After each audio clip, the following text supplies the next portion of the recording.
Saudari-saudariku yang dirahmati Allah, alhamdulillah, pada kesempatan pagi hari ini dengan izin Allah kita dimampukan untuk bisa hadir di dalam majelis rutin kita, majelis taklim Muslimah Al-Jihad, dalam rangka untuk saling berwasiat di dalam kebaikan dan kesabaran. Tema kita pagi hari ini, kenapa kita bela Palestina? Pertanyaan yang menarik ya. Pertanyaan ini menjawab apa sikap yang seharusnya dilakukan oleh orang beriman. Karena masalah Palestina menyibak mana orang yang benar-benar beriman, mana orang-orang yang di dalamnya ada kemunafikan. Maka judulnya, kenapa kita bela Palestina? Ini jawabannya. Bisa jadi sudah bisa menjawabnya, tapi mungkin kita dengan pembahasan ini biar lebih lengkap dan terstruktur. Sebuah analisis sejarah Palestina dan kejamnya penjajahan Yahudi Israel.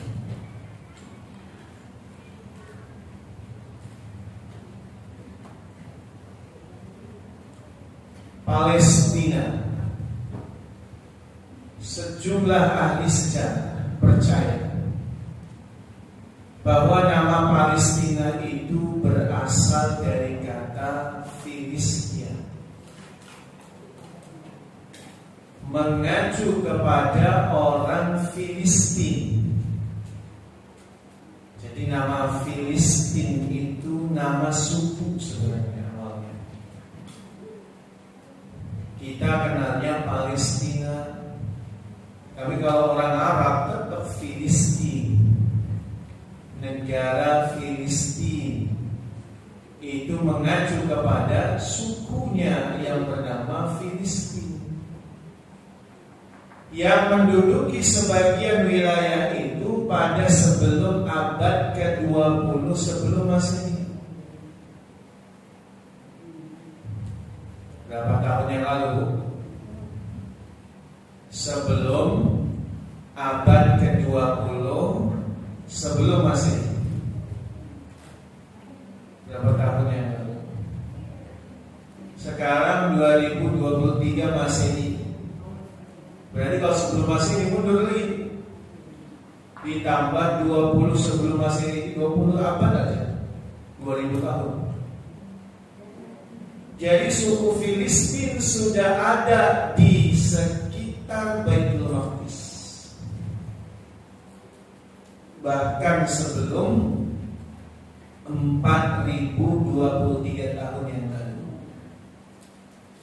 Karena kalau kita bicara kapan Nabi Ibrahim alaihissalam masuk ke bumi Palestina atau Baitul Maqdis, itu kisaran 2000 sebelum Masehi, 1500 sampai 2000 sebelum Masehi, sekitar itu.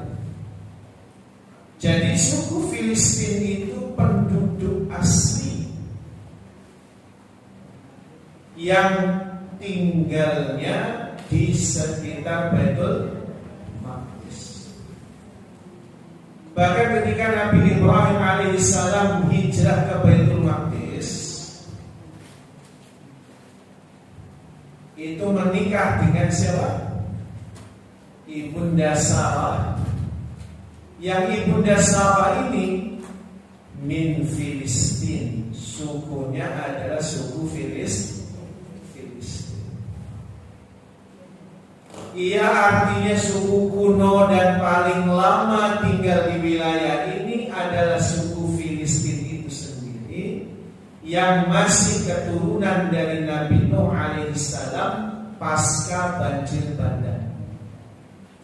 Jadi kalau kita flashback ketika banjir bandang Nabi Nuh alaihissalam itu bersama 2 putranya. Total dia punya 3 putra, ada Kan'an, ada Sam, ada Arfaksad. Kan'an yang tenggelam dalam cerita yang masyhur. 2 putranya Nabi Nuh namanya Sam dan Arfaksad ikut dalam kapal, selamat. Lalu kemudian anak keturunannya mendiami Jaziratul Arab. Nanti dari Sam bin Nuh lahir ada Eram, dari Eram nanti ada kaum Ad, kaum Samud, kaum Madian, kaum yang dibinasakan Allah. Nah, sebagiannya tinggal di Baitul Maqdis, sukunya disebut suku Filistin.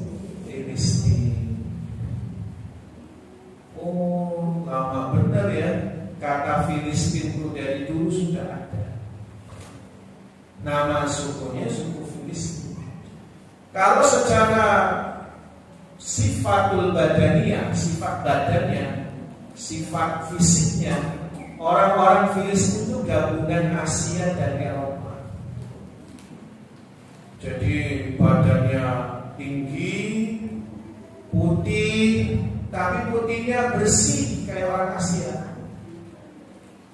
Ya, rambutnya pirang biasanya, matanya antara hijau dan biru.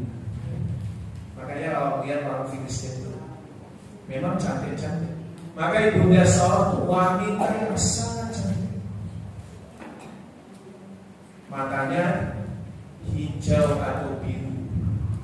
Ada ibu yang matanya hijau dan biru. Hijau dan biru, kuning kelabu, di langit lagi.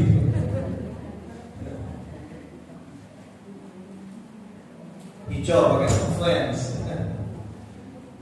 Tapi ini benar-benar hijau atau biru. Makanya orang-orang suku Filistin yang asli itu matanya masih hijau dan biru bagus. Nah, itu yang asli. Memang itu suku Filistin.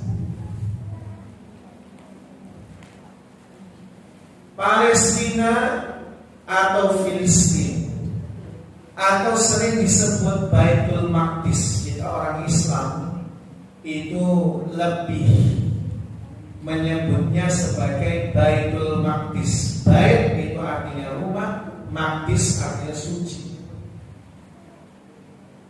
Artinya bait, rumah suci. Dan memang Baitul Maqdis itu adalah rumah yang disucikan Allah Ta'ala. Jadi kalau kita menyebutnya di zaman masa lalu disebutnya Baitul Maqdis atau Al-Quds. Sementara untuk menamakan Al-Quds, sebenarnya Al-Quds ini lebih familiar untuk orang Nasrani. Jadi di era Palestina dikuasai Romawi Nasrani, Romawi Kristen, maka Baitul Maqdis sering disebut dengan Al-Quds. Kotanya disebut kota Al-Quds. Makanya sampai sekarang orang Nasrani menyebutnya Al-Quds. Gitu. Tapi kalau kita tengok di peta, sudah nggak ada tuh Baitul Maqdis, sudah nggak ada Al-Quds. Di peta di Google Map menyebutnya Yerusalem. Tidak ada. Paling the State of Israel. Nyebutnya sekitar Baitul Maqdis, sebutnya Yerusalem. Jadi orang Yahudi menyebutnya Yerusalem. Palestina, Baitul Maqdis, Al-Quds, Yerusalem yang menurut orang Yahudi biasa dijuluki negeri warisan para nabi. Mengapa disebut negeri warisan para nabi? Karena banyaknya para nabi dan rasul yang dilahirkan, yang tumbuh berdakwah hingga dikuburkan di wilayah tersebut. Berapa jumlah nabi dan rasul yang diutus di sekitar Baitul Maqdis Palestina? sehingga disebut sebagai negeri warisan para nabi. Berapa Bu? Nabi dan Rasul yang diutus di Baitul Maqdis. Berapa? Wallahu a'lam. Kalau berdasarkan hadis riwayat Imam Ahmad dan Imam Tirmidzi, jumlah para nabi dan rasul total itu sebanyak 124.000 nabi dan rasul. Banyak. 124.000 nabi dan rasul. Yang diutus di sekitar Baitul Maqdis terjadi perbedaan pendapat di antara ulama. Ada yang mengatakan 123.000 diutus ke Bani Israil di sekitaran Baitul Maqdis. Ada yang mengatakan 3.000 saja. Taruhlah yang paling sedikit 3.000 orang. Itu paling dikit dari jumlah yang mungkin para nabi dan para rasul yang diutus di Palestina. Itu paling dikit 3.000. Tentunya ya kalau kita bicara, loh kan kita tahunya 25 nabi dan rasul. Kita dari kecil menyebutnya itu nama nabi-nabi yang wajib diketahui. Judulnya wajib, yakin wajib. Hukumnya wajib enggak? Kalau wajib itu, kalau enggak hafal berarti Nah, sekarang itu hafal enggak 25 nabi dan rasul. Udah enggak hafal, itu bisa dosa kalau wajib. Itu kalau 25 nabi dan rasul itu udah korting berapa dari 124.000 nabi dan rasul. Nah, memang ada yang Allah kisahkan, ada yang Allah tidak kisahkan. Contoh yang banyak kita nggak tahu, ada nabi namanya Nabi Sam'un. Nabi Sam'un itu nggak termasuk 25 nabi dan rasul. Orang Barat menyebutnya Samson. Nah, kalau versi Islam Sam'un, Nabi Sam'un kata Nabi. Ada seorang nabi yang gak punya pengikut. Siapa dia? Nabi Sam'un.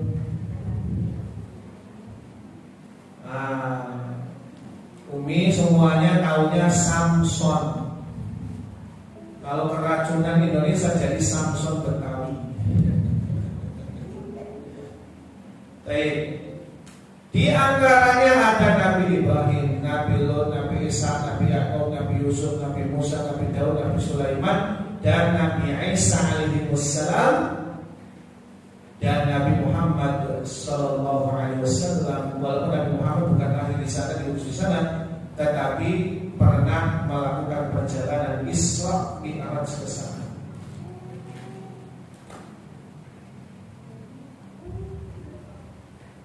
Risalah yang mereka sampaikan seluruhnya sama, yaitu risalah tauhid. Apa itu tauhid? Risalah itu ajaran. Ajaran para rasul yang banyak itu sama ajarannya. Ajarannya adalah tauhid. Apa itu? Mengajak umat manusia beribadah kepada Allah semata, serta meninggalkan seluruh bentuk kesyirikan kepadanya. Ini penting banget Ibu pembahasan ini. Menjawab orang-orang yang suka bikin ragu-ragu. Jadi ajarannya para nabi dan rasul itu adalah menyembah kepada Allah semata, meninggalkan syirik. Setuju enggak Bu? Setuju dong. Orang ayatnya jelas. An-Nahl ayat 36. A'udzu billahi minasyaitonir rajim. Wa laqad ba'atsna fi kulli ummatin rasula. Dan sesungguhnya kami telah mengutus rasul pada tiap-tiap umat. Semua umat pasti ada rasul. Apa semuanya ajarannya? An-ni'budullaha wajtanibut taghut. Sembahlah Allah saja dan jauhilah taghut itu. Apa taghut itu? Tuhan-tuhan selain Allah. Apa yang disimpulkan dari sini? Nabi Adam menyerukan hanya menyembah kepada Allah semata, tidak boleh menyekutukannya. Nabi Ibrahim sama, Nabi Musa sama, Nabi Isa sama, apalagi Nabi Muhammad sallallahu alaihi wasallam. Sejatinya ketika suatu kaum mengingkari ajaran tauhid Rasul, maka sama saja ia mengingkari seluruh risalah yang dibawakan para nabi. Kita orang beriman, Ahlus Sunnah wal Jamaah itu mengimani Rasul itu dua caranya. Pertama adalah mujmalan, secara global. Artinya kita harus mengimani sebagai umat Islam itu mengimani seluruh nabi dan rasul. La nufarriqu baina ahadin minhum. Tidak boleh kita membeda-bedakan seluruhnya. Kita imani Nabi Adam, kita imani Nabi Ibrahim, kita imani Nabi Isa, kita imani Nabi Musa, kita imani Nabi Zakaria, Nabi Daud dan seterusnya. Kita imani. Tidak boleh kita beda-bedakan, ajarannya sama.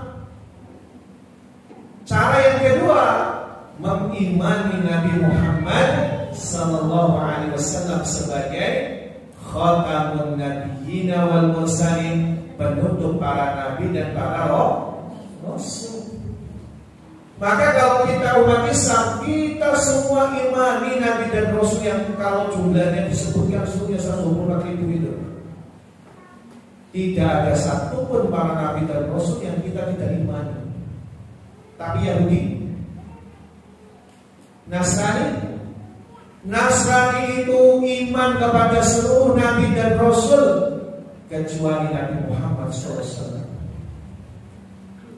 Orang Yahudi mengimani para rasul, mereka mengimani semua para rasul kecuali Nabi Isa dan Nabi Muhammad SAW. Jadi yang benar yang mana?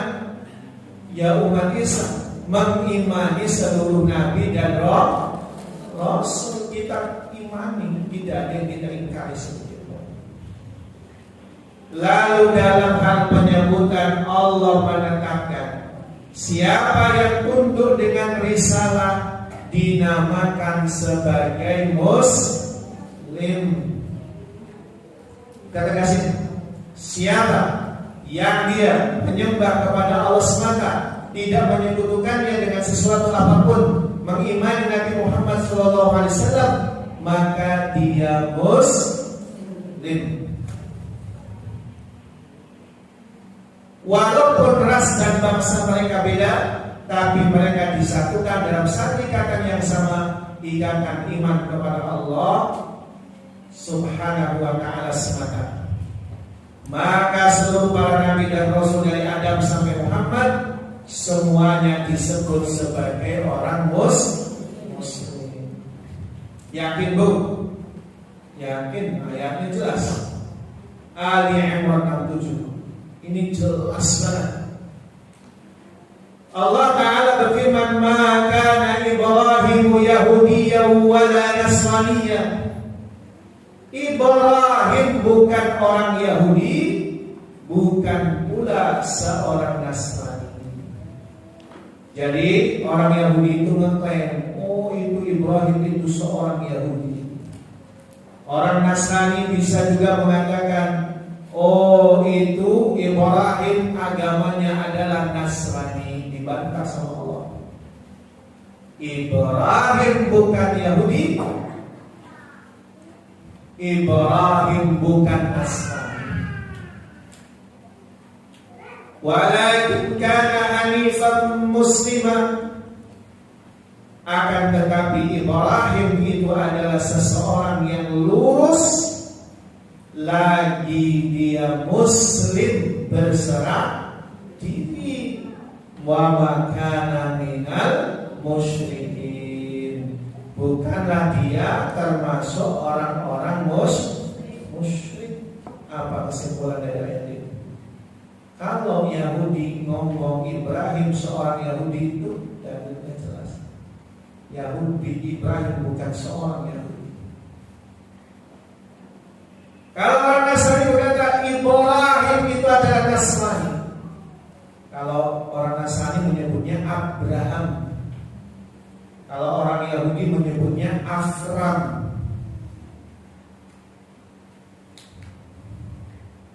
Orang Nasrani berkata Abraham itu seorang yang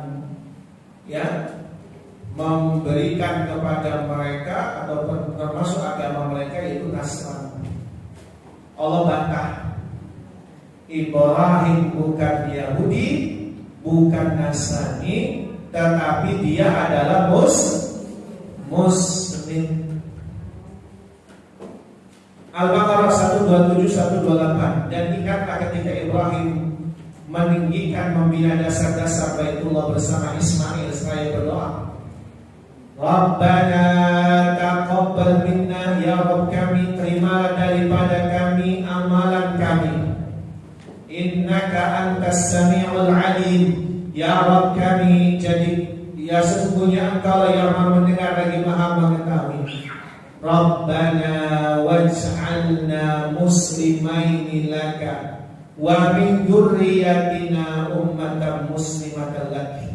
Ya Rabb kami jadikanlah kami berdua seorang muslim kepada Engkau, dan jadikanlah anak cucu kami umat yang muslim pula kepada Engkau.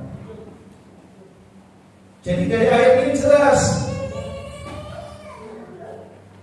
seluruh para nabi dan rasul itu adalah muslim.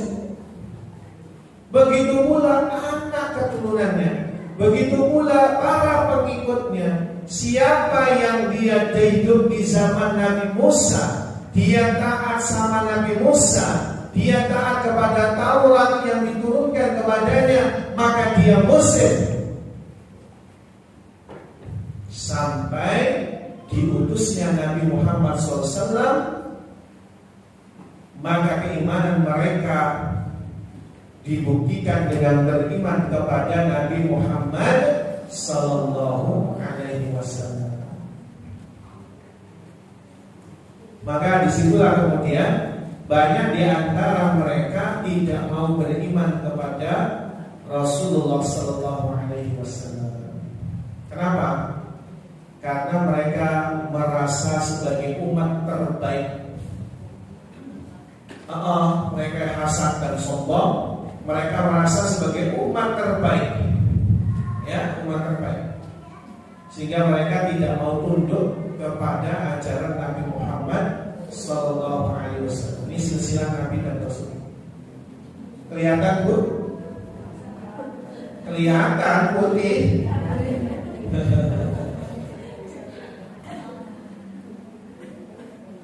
Kelihatan putih memang. Dan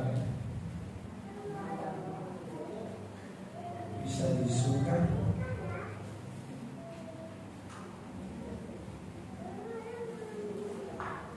Ini silsilah Nabi dan Rasul.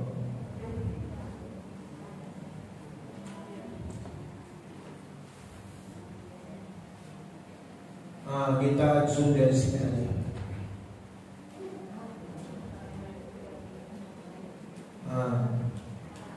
Lumayan lah ya.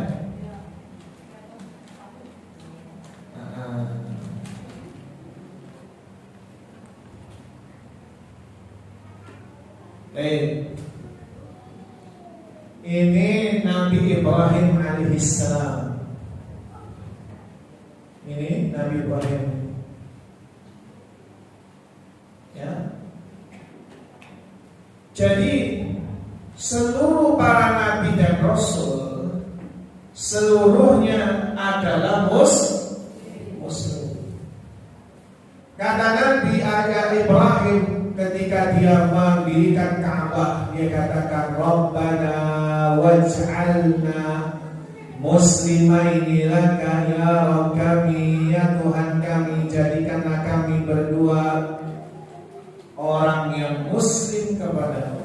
Wa min dzurriyyatina, dan anak keturunan kami ummatan muslimatan lak, umat muslim yang kepada Engkau ya Allah. Nabi Ibrahim menyebutkan dzurriyyah, anak keturunannya yang didoakan menjadi muslim. Ini anak keturunan Ibrahim. Dari rahim ibunda Hajar lahirlah Ismail. Dari rahimnya ibunda Sarah lahirlah Ishak.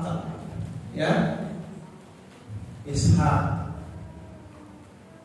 Dua-duanya keturunan Nabi Ibrahim. Nabi Ismail ini tinggalnya di mana? Di kota Mekah. Nanti anak keturunannya lahirlah Nabi kita, Nabi Muhammad Sallallahu Alaihi Wasallam. Orang menyebutnya orang Arab. Itu. Nah, sementara Nabi Ishak kan ibundanya Ibu Sarah, penduduk asli Baitul Maqdis, maka tinggalnya di Baitul Maqdis. Ishak punya anak namanya Yakub. Ini Yakub ini kunyahnya, julukannya adalah Israel. Gitu. Jadi Yakub ini julukannya adalah Israel. Nama aslinya Yakub. Kita kenalnya Nabi Yakub. Cuma orang-orang Yahudi menyebutnya Israel. Jadi kalau mereka mendirikan negara Israel Raya atau the State of Israel, maka rujukannya ke Nabi Yakub ini. Bani Israel berarti anak keturunannya Israel, yaitu Yakub. Siapa yang tahu kenapa orang Yahudi mendirikan negara dikasih nama Israel? Kenapa bukan Ishak? Dikasih namanya Israel kenapa? Ini penting. Kita memahami ini akan memahami apa sepak terjangnya orang Yahudi Israel itu. Mereka menamakan dirinya Bani Israel, negaranya juga negara Israel Raya, menisbatkan kepada Nabi Yakub karena di dalam akidah mereka yang tertuang dalam kitab Talmud. Jadi orang Yahudi sekarang nggak pakai Taurat, kitabnya adalah kitab Talmud, bikin sendiri. Di sana ada cerita yang dibuat oleh para rabi mereka bahwa Yakub ini adalah Nabi Bani Israel yang paling kuat perkasa. Bahkan cerita bohong mereka menuliskan di sana Yakub pernah berantem sama Allah Ta'ala. Ketika berantem Yakub dengan Allah, Yakub berhasil mengalahkan Allah. Oh, itu beneran akidahnya orang Yahudi. Nah, inilah yang jadi alasan kenapa mereka menamakan negaranya sebagai negara Israel, karena mereka berharap negara ini bisa melawan Allah. Jadi sasarannya bukan hanya umat Islam Palestina. Orang Yahudi bikin makar itu sampai menguasai seluruh dunia, tujuannya melawan Allah. Gitu, memang tujuan mereka itu.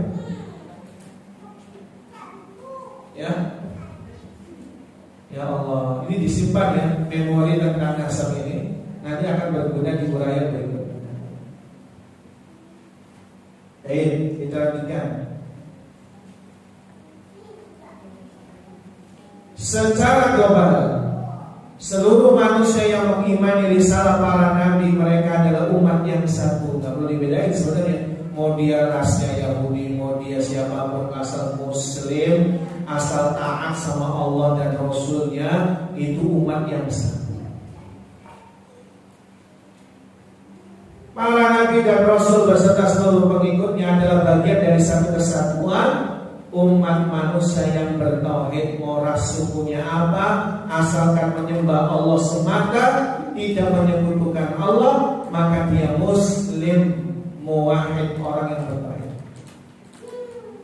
Ini saya cetak tebal, penting. Karena itu yang berhak mewariskan peninggalan para nabi adalah orang yang bertauhid dan melanjutkan misi perjuangan mereka. Kalau seandainya mereka yang hari ini menyebut Yahudi Israel itu mereka bertauhid sama Allah, udah kelar. Masalahnya kan mereka menyembah selain Allah. Masjid Al-Aqsa mereka kuasai, tujuannya untuk apa? Bukan untuk mengagungkan Allah, menyombongkan diri di hadapan Allah. Mereka nyembah selain Allah. Begitu pula Nasrani. Sama. Jadi gak sederhana. Tanah warisan para nabi ini adalah tanah warisan umat Islam seluruhnya untuk dijaga, jangan sampai ada kesyirikan. Jadi kalau ada saudara kita yang di Palestina, tadi videonya kita nonton bareng sama Umi ya, mereka kenapa sih nggak kayak sebagian orang Indonesia yang sok tahu? Kenapa seorang Palestina nggak kabur aja ke Indonesia kemana gitu? Udah kosongin Al-Aqsa, selamat. Gimana? Justru mereka itu mengambil peran. Palestina, Baitul Maqdis ini tanah warisan para nabi, wajib seluruh umat Islam mempertahankannya. Tapi mereka mewakili kita untuk mempertahankannya, malah suruh pergi. Sama dengan misal dulu, ini pas 10 November kita merayakan kemarin 10 November Pahlawan Nasional, Hari Pahlawan Nasional. Itu kalau para pahlawan itu dahulu pola pikirnya kayak orang-orang sok tahu hari ini tadi, udah Indonesia dikosongin, nyerah aja sama Belanda udah. Allah udah, ini gak ada pahlawan namanya. Kalau pikirnya gitu. Kenapa Pangeran Diponegoro, Tuanku Imam Bonjol, kenapa ya Daud Tengku Umar, kenapa ya Cut Nyak-din, kenapa pahlawan-pahlawan nasional di sini di Lampung? Siapa pahlawan nasional yang baru diangkat? Baru diangkat kemarin jadi pahlawan nasional Lampung. Bukan nanti ini, baru diangkat kemarin, ada SK-nya. Belum tahu? Oh, Kiai Haji Ahmad Hanafiah itu gugur melawan Belanda. Itu pahlawan nasional, pahlawan yang saat itu memang asli Lampung, asli orang Lampung, ulama besar sekaligus pejuang, namanya Kiai Haji Ahmad Hanafiah. Saya ketemu dengan keturunannya. Itu Masya Allah memang keturunan juga soleh-soleh, bagus. Itu kalau seandainya kemudian Belanda nyerah, udah deh daripada saya mati, udah kasih aja deh tanahnya. Coba kalau logikanya kayak gitu, Indonesia ya tidak akan merdeka. Makanya ini warisan para nabi, kewajiban semua umat Islam. Saudara-saudara kita di Palestina rela mereka dengan berdarah-darah mengorbankan nyawa mewakili kita. Mereka gak ngarep loh orang Indonesia pergi ke sana. Minimal kalau tidak bantu dengan doa dan dana, yang jangan sampai kemudian kemudian menghina mereka. Ya, itulah kenapa kita bela Palestina. Palestina tanah suci umat Islam. Setuju enggak, Bu? Ada orang enggak setuju loh. Nah, ini makanya kita bahas. Ada orang enggak setuju. Kita bahas. Mereka mungkin pro Yahudi, wallahan. Mereka berhujah kayak gini. Allah menetapkan bumi Palestina bagi Bani Israel pada zaman Nabi Musa. Kata-kata tersebut memang sebuah fakta yang tak terbantahkan. Mereka menukil ayat Al-Maidah 21. Hai kaumku, masuklah ke tanah suci Palestina yang telah ditentukan Allah bagimu, dan janganlah kamu lari ke belakang. Karena takut kepada musuh, maka kamu menjadi orang yang merugi. Dijadikan hujah. Di Quran juga ada. Jadi penduduk yang memang harusnya mewarisi Palestina itu Yahudi. Dalilnya Al-Maidah 21. Setuju enggak, Bu? Tunggu dulu. Ini omongan mereka ini. Mereka ngomong itu tuh yang harusnya tinggal di Palestina itu adalah Yahudi, karena memang itu adalah pengikutnya Nabi Muhammad. Jangan ke bawah, itu salah. Nih, kita buktikan. Klaim Yahudi begini. Di dalam Taurat mereka berkata, nih ada di dalam Taurat mereka yang sudah ubah-ubah.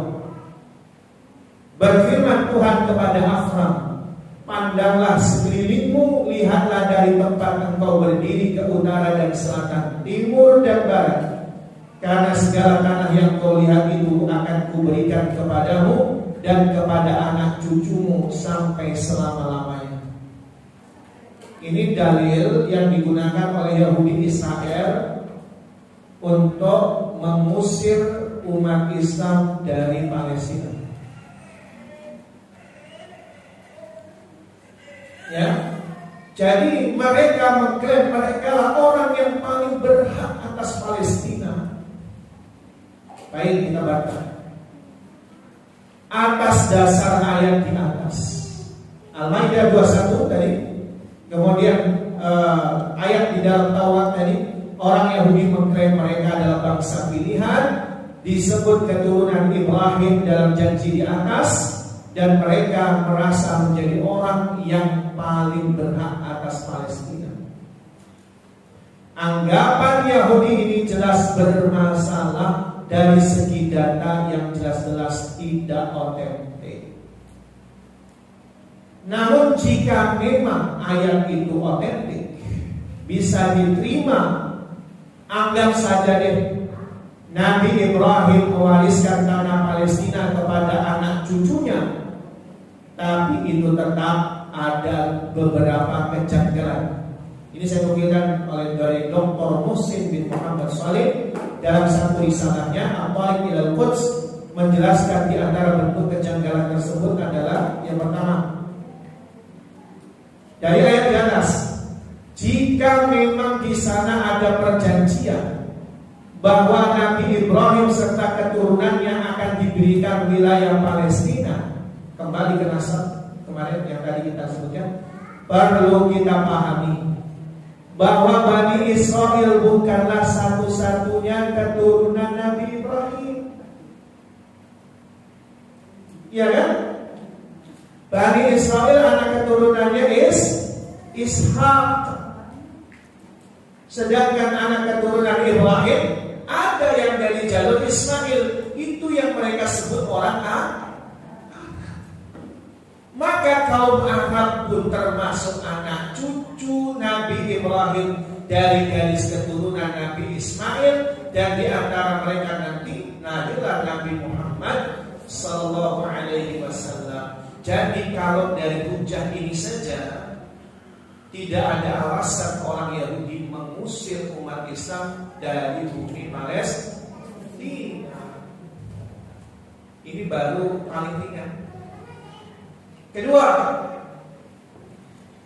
ini kalau kita bicara sejarah, jika memang persoalannya berkaitan dengan keturunan, fakta menunjukkan bangsa Yahudi yang ada hari ini mayoritas bukan dari garis keturunan Nabi Ibrahim. Sebab secara umum mayoritas orang Yahudi sekarang dari keturunan Yahud al-Khazar. Yahud al-Khazar ini baru masuk agama Yahudi pada tahun 9 sampai 10 Masehi atau kira-kira 2 abad setelah Nabi wafat. Baru masuk itu Yahud al-Khazar itu.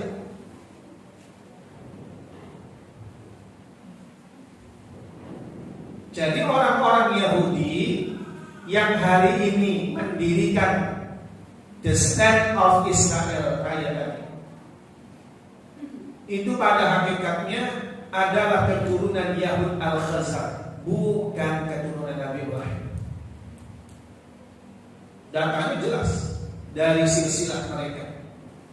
Ini orang yang Yahud al-Khazar inilah Yahudi Eropa, Yahudi British, Yahudi Prancis, Yahudi Swiss. Itu dari keturunan Yahud al-Khazar. Ketiga, Al-Quran menjelaskan ikatan kepemimpinan Sayyidina Ibrahim serta anak keturunannya terlepas dari segala bentuk kezaliman. Ibrahim Al-Baqarah 124 artinya, dan ingatlah ketika Ibrahim diuji Tuhannya dengan beberapa kalimat perintah dan larangan, lalu Ibrahim menunaikannya.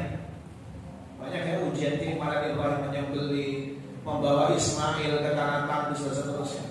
Allah berfirman, sesungguhnya aku akan menjadikanmu imam bagi seluruh manusia. Ibrahim berkata, dan saya mohon juga untuk keturunanku ya Allah.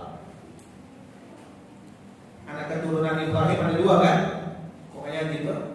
Allah berfirman, ya untuk keturunan kamu, tapi janjiku ini tidak mengenai orang yang lalim. Ada syaratnya. Anak keturunan Ibrahim yang berhak mempusakai Palestina ada syaratnya. Kalau memang Yahudi Israel itu ada keturunan dari Nabi Ibrahim, taruhlah kalau memang benar, mereka boleh menduduki atau tinggal di Palestina, boleh. Tapi syaratnya mereka bukan orang yang lalim, bukan orang yang menyekutukan Allah, bukan orang yang banyak menumpahkan darah. Sekarang coba, anak keturunan Nabi Ibrahim mana yang lebih lalim daripada Yahudi hari ini? Gak ada. Kalau tadi mungkin ditayangkan sama Umi, sadar bagaimana video kekejaman mereka. Tidak ada yang lebih lalim daripada orang Yahudi. Lalimnya kebangetan. Kalau orang-orang kufur yang lain, misal di zaman Romawi lah, mereka masih bisa berhadapan dengan tentara kaum muslimin. Kalau Yahudi dari dulu, dari zaman Nabi, nyerangnya itu anak-anak dan wanita. Itu masalahnya. Berhadapan dengan tentara Islam, kecut mereka, pengecut, takut. Dari dulu dalam perang Ahzab begitu.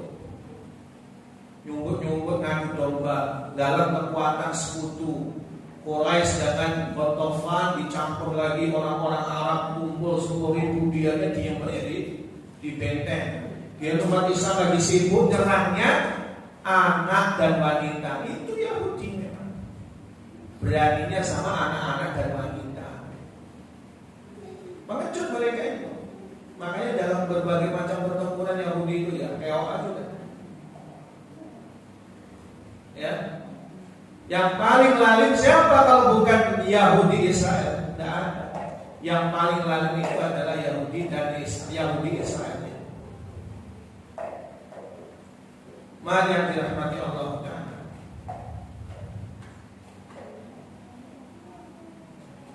Berarti dari kesimpulan ini, coba ayat 60. Saking mereka itu dibenci sama Allah, saking mereka itu terlalu zalim, bahkan mereka adalah kaum yang disifati dalam Quran yukadzibuna bi ayatillahi wa yaqtulunal anbiya'a bighairi haqq. Mereka itu adalah orang-orang yang suka mendustakan ayat Allah, bahkan membunuh para nabi mereka. Kegemaran orang Yahudi itu berani cuma membunuh nabinya. Katakanlah, apakah akan aku berikan kepadamu tentang orang yang lebih buruk pembalasannya dari orang fasik itu di sisi Allah, yaitu orang-orang yang dikutuk dan dimurkai Allah. Siapa mereka? Yahudi. Di antara mereka ada yang dijadikan kera dan babi, ada yang dijadikan memang dikutuk Allah, berubah jadi babi dan kera. Dan orang yang menyembah tauhid Tuhan selain Allah, mereka itu lebih buruk tempatnya dan lebih tersesat dari jalan yang lurus. Kita cara tebak. Karena itu ketetapan wilayah Palestina berpindah alih kepada umat yang meneruskan risalah tauhid yang dibawakan para nabi, dan umat Islam adalah umat terakhir yang meneruskan misi tersebut, sehingga mereka berhak mewariskan bumi yang diberkahi tersebut. Sudah bisa jawab kenapa kita membela Palestina? Ya, sudah ya. Sudah bisa dijawab ya.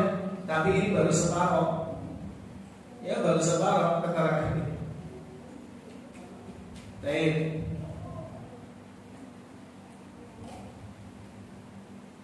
Apalagi kalau kita tengok Al-Isra ayat 1. Allah mengabadikan di dalam Quran surah Al-Isra ayat 1. Ini adalah merupakan perjalanan Isra dan Mi'raj yang dilalui Rasulullah. Subhanalladzi asra bi'abdihi lailan minal masjidil harami ilal masjidil aqsa alladzi barakna hawlahu linuriyahu min ayatina innahu huwas sami'ul basir. Maha suci Allah yang telah memperjalankan, asra, memperjalankan. Kalau jalan sendiri namanya sara. Tapi kalau asra, memperjalankan. Siapa yang memperjalankan? Allah Ta'ala. Sesuatu yang mungkin tidak logis sampai kapanpun, karena ini hanya ditempuh dengan lailan, satu malam. Minal masjidil harami ilal masjidil aqsa, dari masjid al-haram di kota suci Mekah ke masjid al-aqsa yang ada di Palestina, Baitul Maqdis. Padahal kalau ditempuh dengan jalur normal itu paling cepat 27 hari kalau di kota. Tapi ini cuma dalam semalam. Itu pun ditambah Mi'raj. Ya, ini dari Mekah. Pertanyaan, ini Mekah menuju ke Yerusalem, di sini Yerusalem, Baitul Maqdis. Ini dari sini ke sini Nabi melakukan perjalanan Isra. Pertanyaannya, kenapa tidak langsung ke Sidratul Muntaha dari Masjidil Haram? Unik loh, unik semua. Ini Mekah, ada Ka'bah. Ka'bah itu simetris secara vertikal dengan Baitul Ma'mur di langit yang ke-7 sebelum Nabi memasuki Sidratul Muntaha. Jadi begini, ini Ka'bah, ini Baitul Ma'mur. Itu simetris sebenarnya. Lalu di atas itu Sidratul Muntaha, naik lagi. Jadi kalau bicara perjalanan Nabi untuk ketemu dengan Allah, untuk menemui Allah di Sidratul Muntaha, yang ngapain ke Baitul Maqdis dulu? Langsung aja naik, Mi'raj naik tangga ya. Mi'raj naik. Jadi Nabi kalau Mi'raj naik bukan pakai buruk, naik di sini. Jadi simetris nih. Langit ke-7, Baitul Ma'mur, baru kemudian Sidratul Muntaha. Yang unik ini Mekah, ini Al-Aqsa, jadi kesini dulu, baru kesini naik. sampai Baitul Ma'mur, Sidratul Muntaha. Pertanyaannya, kenapa harus ke Baitul Maqdis dulu? Ini adalah menunjukkan risalah yang dibawa oleh Nabi adalah risalah yang sama yang dibawa oleh seluruh para Nabi dan Rasul yang markas besarnya di Baitul Maqdis. Sehingga gak parsial. Baitul Maqdis itu satu kesatuan daripada umat Islam. Gitu. Ajarannya ajaran estafeta dari para Nabi dan Rasul. Jadi jangan sampai kita salah memahami. Ini kompleks Masjid Al-Aqsa. Kompleks inilah yang kemudian diklaim oleh orang Yahudi. Di bawahnya ada kuil Salomon, ya, Sulaiman, yang digali sampai berpuluh tahun tidak terbukti klaim mereka. Memang mereka serta klaim aja kok. Kuil Sulaiman itu tidak ada sehingga memang itu mereka cerita buat-buat. Tujuannya apa? Alasan untuk bisa menguasai Palestina. Itu alasan aja, gitu. Dan bertahun-tahun ini umat Islam untuk sekedar sholat di sini susah. Ini dikuasai oleh Yahudi Israel sebelum diserang Hamas. Ini, ya, ini tembok ratapan mereka. Ini namanya Qubatus Sakhra, ini Masjid Qibli. Baik.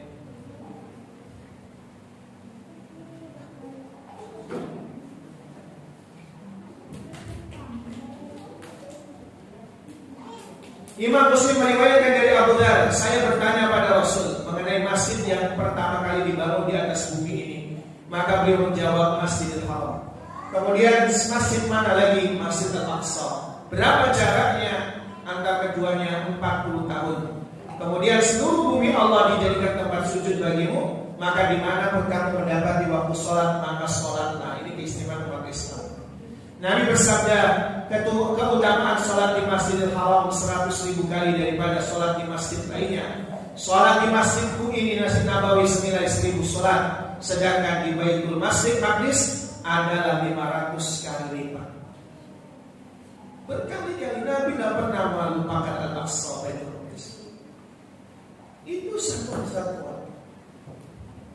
Ini bagus soal isinya. Ini isinya as-sakhra. As-sakhra itu batu. Batu inilah Nabi Mi'raj dari batu ini. Jadi naik dari batu ini Mi'raj, naik dari langit 1 sampai langit 7, tadi ke Baitul Ma'mur, ke Sidratul Muntaha. Nah, ini nih isinya Qubatus Sakhra, yang kubah emas. Ini Masjid Qibli. Sebenarnya kalau bicara kiblat, maka disebut Qibli. Qibli itu kiblat yang dijadikan kiblatnya Rasulullah SAW umat Islam selama 17 bulan, itu masjid ini. Ya, namanya Masjid Qibli. Umat Islam kalau sholat, ya sholatnya di sini. Umat Islam yang membebaskan Palestina, Abu Ubaidah bin Al-Jarrah mengepung Baitul Maqdis selama 6 bulan. Perjuangan mereka tidak sia-sia. Saat itu udara dingin musim semi April 637 Masehi menjadi saksi bahwa umat Islam akhirnya dapat bersujud tenang di Al-Aqsa. Jadi ini, orang Yahudi Israel itu kejahatan mereka begitu luar biasa. Mereka diusir dari Palestina gara-gara dosa mereka menghasut Romawi untuk membunuh Nabi Isa alaihissalam.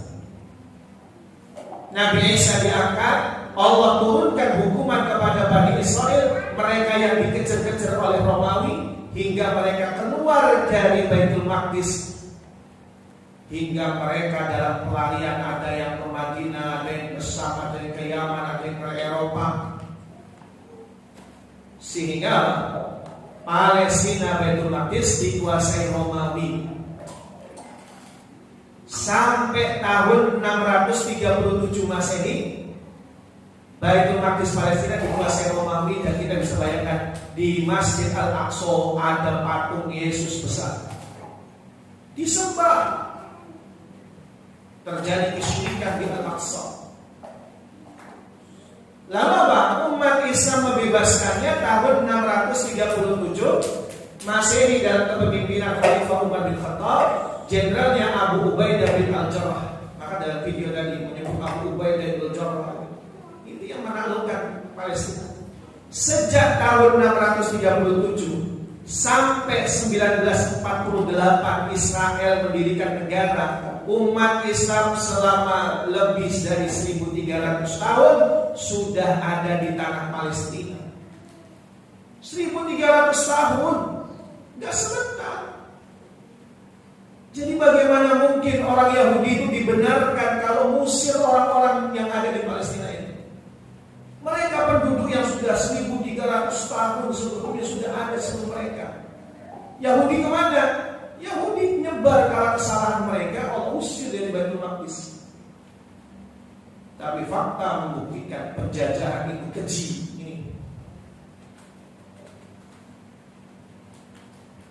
Ini peta. Ya, peta Palestina. Ini tahun 46. Bayangin, hijau ini warga Palestina. Hijau ini wilayah Palestina dan warga Palestina. Sementara putih-putih ini adalah orang-orang Yahudi yang tinggal numpang di sini. Tahun 46 masih kayak gitu. Sehingga tahun 1918 mereka minta, sebelumnya 1918 mereka meminta kepada Sultan Hamid II, khalifah terakhir dari Turki Utsmani, untuk memberikan tanah Palestina kepada mereka dengan segala intriknya. Tapi Sultan Hamid II tidak mau menyerahkannya. Maka orang Yahudi menggagas perang dunia pertama. Jadi jangan salah, perang dunia pertama itu skenario Yahudi.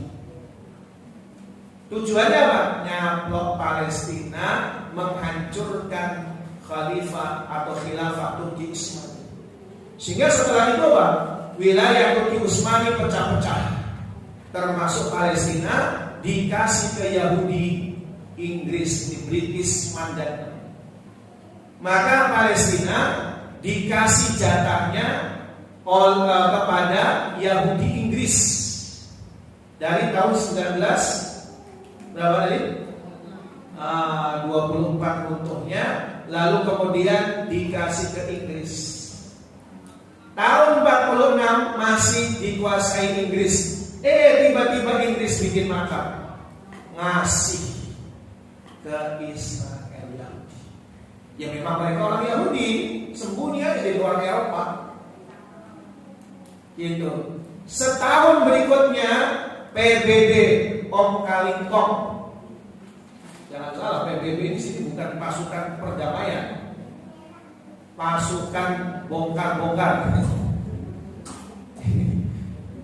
Tahun 47, bayangin nih, ini hijau orang Palestina. Setahun aja kayak gini jadi putih. Ada apa di sana? Pembantaian. Tapi dilegitimasi oleh United Nations. Dulu namanya Liga Bangsa-Bangsa. Setahun berikutnya sampai tahun 67, umat Islam cuma dikasih Gaza dan tepi barat. Tapi ini lihat udah hilang semua. Pengusiran lagi, pembantaian lagi, pembunuhan lagi. 2012 kayak apa udah? Baru 2012. Sekarang 2023. Jadi kalau seandainya, kalau kita tengok bagaimana kemudian Hamas menyerang mereka karena mereka sudah punya planning yang lebih keji daripada yang telah sudah dilakukan, bukan berarti biang kerok Hamas. Bukan berarti umat Islam cari gara-gara. Mereka yang memang berpuluh-puluh tahun menjajah. Ya, wallahu a'lam bishawab. Ya. Jadi gimana? Kalau foto-fotonya video sudah lihat semua. Jadi kalau kita bicara kenapa, itulah jawabannya. Kenapa kita bela Palestina? Akhirnya yang bicara iman kepada Allah Subhanahu. Allah berfirman, ya ayyuhalladzina amanu kunu ansarallah. Hai orang yang beriman, jadilah penolong agama. Kalau melihat korban-korban, jangan lihat itu orang lain, itu saudara kita. Bayangin kalau kita ada di sana. Bayangin kalau anak-anak yang terluka itu adalah anak kita. Makanya tidak bisa orang beriman tutup mata. Allah bersabda, man asbaha, siapa yang dia bangun, wala yahtamu bi amril muslim, dia tidak peduli dengan urusan orang beriman, orang Islam, falaysa minhum, maka mereka bukan golongan orang Islam. Maka ini membelah. Kalau ada orang malah justru menjelek-jelekin, mendiskreditkan, itu sudah kelihatan. Ya, wallahu a'lam bishawab. Cukup? Alhamdulillah. Waktu dan tempat saya kembalikan.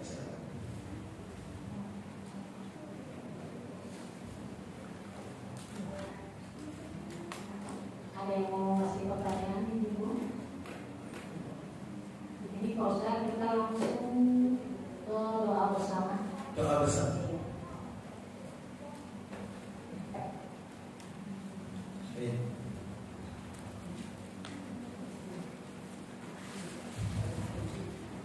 Baik, mari kita berdoa kepada Allah Subhanahu wa taala. Astagfirullah.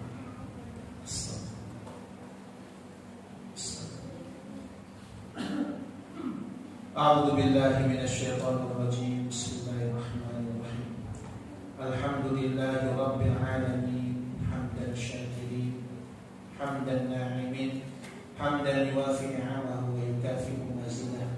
كما ينبغي لجلال وجهك الكريم وعظيم سلطانك. اللهم صل على محمد وعلى آل محمد كما صليت على إبراهيم وعلى آل إبراهيم إنك حميد مجيد. ربنا ظلمنا أنفسنا وإن لم تغفر لنا وترحمنا لنكونن من الخاسرين. ربنا هب لنا من أزواجنا وذرياتنا قرة أعين واجعلنا للمتقين إماما. اللهم اغفر لنا وللمؤمنين والمؤمنات والمسلمين والمسلمات وألف بين قلوبهم وأصلح ذات بينهم وانصرهم على عدوك وعدوهم. اللهم العن كفرة أهل الكتاب الذين يصدون عن سبيلك ويكذبون رسلك ويقاتلون أولياءك. اللهم خالف بين كلمهم وزلزل أقدامهم وأنزل بهم بأسك الذي لا ترده عن القوم المجرمين. اللهم أعز الإسلام والمسلمين. اللهم أذل الشرك والمشركين. اللهم انصر إخواننا المسلمين والمجاهدين والمستضعفين في فلسطين وفي كل مكان وفي كل زمان. اللهم انصر إخواننا المسلمين والمجاهدين والمستضعفين في فلسطين وفي كل مكان وفي كل زمان. اللهم تقبل منهم الشهداء واشف منهم المرضى والجرحى. اللهم كن لهم ولا تكن عليهم فإنه لا حول ولا قوة إلا بك. اللهم سدد سحمهم وواحد صفوفهم وأجمع كلمتهم على الحق يا حي يا قيوم واجعلنا منهم. وصلى الله على محمد وعلى آله وصحبه وسلم. ربنا آتنا في الدنيا حسنة وفي الآخرة حسنة وقنا عذاب النار. سبحان ربك رب العزة عما يصفون والسلام على المرسلين وآخر